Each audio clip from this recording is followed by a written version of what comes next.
E aí, bora para aquela revisão de véspera de prova de processo penal? Então, se liga, porque hoje o foco é em dois assuntos que, olha, despencam em concurso e na faculdade: conexão e continência. São aqueles pontos que podem fazer toda a diferença. O objetivo aqui é simples: entender de uma vez por todas como é que a competência do juiz pode mudar no meio do caminho. Vamos nessa! Então, vamos pensar no problema central. Imagina só a cena. Vários crimes, todos meio que amarrados uns nos outros, mas cada um, teoricamente, poderia ser julgado por um juiz diferente numa cidade diferente. E aí, o que o sistema faz? Abre um processo para cada um? Já pensou na bagunça e no risco de um juiz decidir uma coisa e outro decidir o completo oposto? Pois é, felizmente não é assim que a banda toca. E a solução para esse caos tem nome, e é importante guardar: prorrogação de competência. A ideia é bem simples, na verdade, mas é poderosa.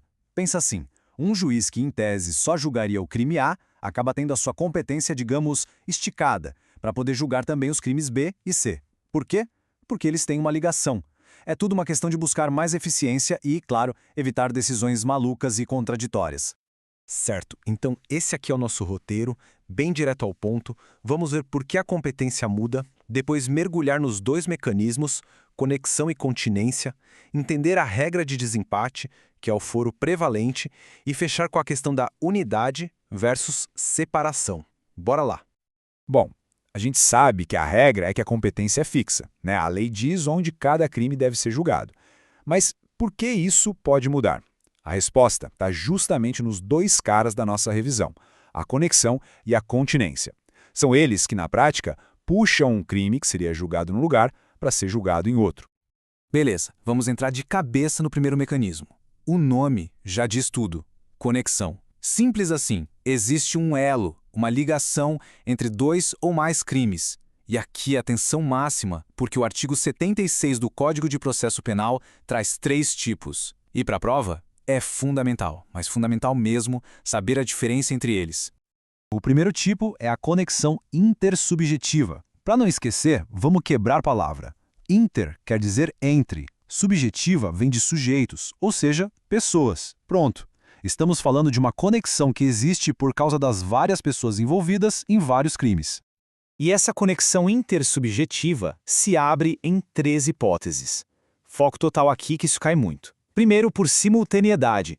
Pensa numa galera agindo junta, no mesmo momento e lugar. Segundo, por concurso. Aqui tem um acordo, um ajuste prévio entre as pessoas, mesmo que elas ajam em horários ou lugares diferentes. E terceiro, por reciprocidade. O exemplo clássico de prova é a briga de torcida, sabe? Todo mundo bate e apanha ao mesmo tempo. Certo, vamos para o segundo tipo de conexão, a lógica, que também é chamada de finalista. E olha, esse segundo nome é uma dica de ouro, tá?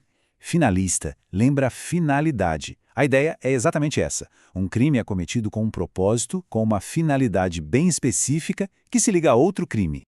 O que o código diz, lá no artigo 76, é o seguinte: a conexão é lógica quando alguém comete um crime para 1. Facilitar outro crime. 2. Para ocultar outro crime. 3. Para garantir que não vai ser pego por outro crime, ou seja, impunidade. Ou 4. Para conseguir alguma vantagem por causa do outro crime.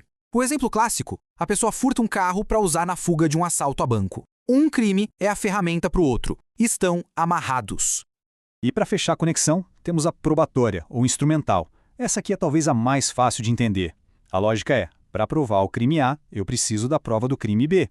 Elas estão entrelaçadas. Então não faz o menor sentido julgar esses casos separados, né? Seria um desperdício de tempo e totalmente ilógico ter que produzir a mesma prova em 2 processos diferentes. Fechamos a conexão, certo? Agora vamos para o segundo grande mecanismo que muda a competência: a continência. A palavra-chave aqui é contém. Pensa que uma única situação contém vários elementos dentro dela. A ideia não é de crimes diferentes que se ligam, mas de um evento único que se desdobra em mais gente ou mais crimes.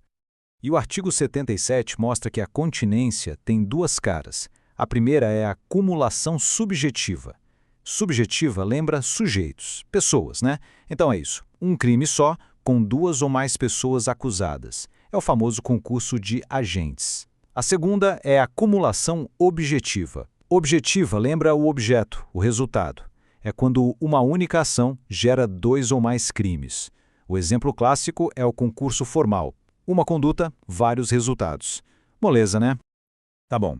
A gente já entendeu que por conexão ou continência os processos se juntam. Mas aí vem a pergunta de R$1 milhão, a pergunta que a prova adora. Eles se juntam onde? Qual dos juízes vai ser o responsável por julgar tudo?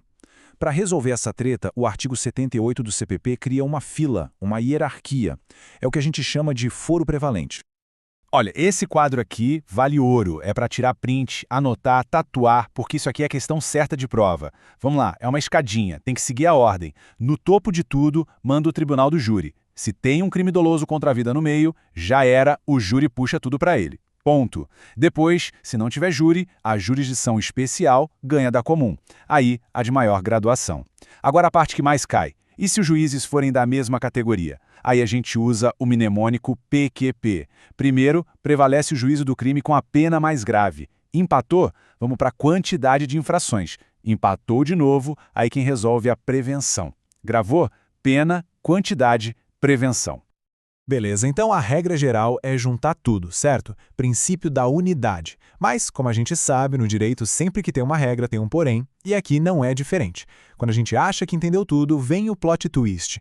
Existem casos em que os processos não só podem, como às vezes devem ser separados. Então, só para deixar bem claro na mente, a regra é a unidade. Por quê? Para economizar tempo, dinheiro e principalmente para não ter decisões contraditórias. Mas, como a gente viu, existem as exceções. E é nessas exceções que o examinador adora pegar a gente. E as exceções são estas. Muita, mas muita atenção na diferença. A separação é obrigatória, ou seja, não tem escolha, tem que separar. Em duas situações, quando mistura jurisdição comum com a militar e comum com a da infância e juventude. São justiças com regras muito próprias, não dá para misturar. Agora, a separação pode ser facultativa, ou seja, o juiz decide se separa ou não. Quando, por exemplo, se os crimes forem em lugares muito distantes. Ou, o que é mais comum, quando tem réu demais no processo. Imagina julgar 50 pessoas de uma vez, fica inviável. Aí o juiz pode desmembrar para a coisa andar. E para a gente fechar essa revisão, fica essa provocação, que tira a gente da decoreba e leva para pensar o direito. Juntar processos é ótimo para a economia processual, para ter decisões coerentes, a gente viu isso. Mas e o direito de defesa? Até que ponto um processo gigante, com dezenas de réus e crimes, não acaba virando um rolo compressor que atropela a defesa individual de cada um? Onde que a gente traça essa linha? Encontrar esse equilíbrio é o grande desafio. É isso. Espero que essa revisão rápida tenha clareado as ideias. Agora é focar e arrebentar na prova. Bons estudos!